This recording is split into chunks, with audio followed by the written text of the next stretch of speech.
I don't know about you, but history was my least favorite subject when I was a kid in school. And it was mainly because it did not interest me. We were taught with textbooks and dry facts, and it was boring. There was absolutely nothing that grabbed my attention or got me involved in a way that made it interesting to me. So I found it boring, and I also found myself needing to find a way to add the excitement to history to be able to teach it in my homeschool.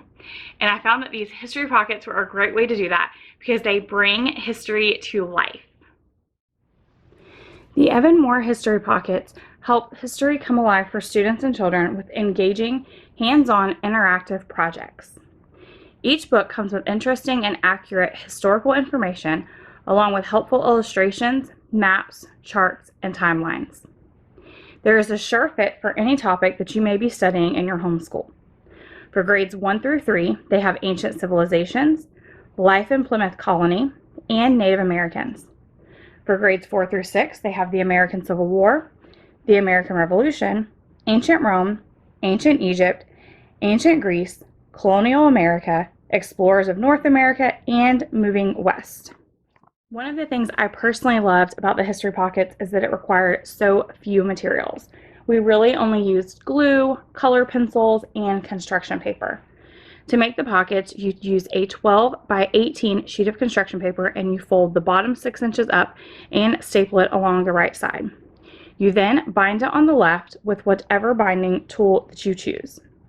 You can see here that I personally chose to bind mine with the ProClick spiral binding, and I did that because I like that this ProClick opens back up so that I could potentially just have one giant history book that we've completed for the entire year. Here is our finished American Revolution history pocket. Each one comes with a cover page and then a placard type thing for each pocket. So here you can see that for the introduction to the American Revolution, we have a fast facts, which there is one of these for each of the 7 pockets in each book.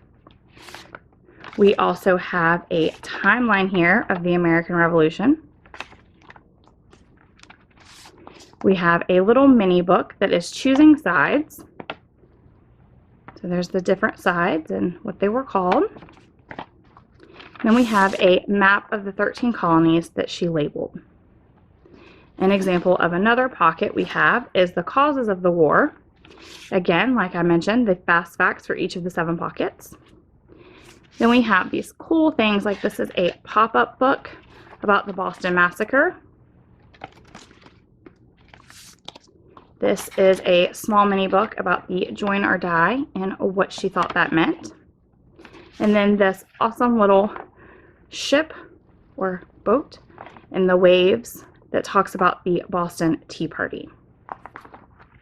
If you are looking for some fun, hands-on, interactive ways to teach history to your child or your student, I highly recommend Evan Moor's History Pockets to do just that.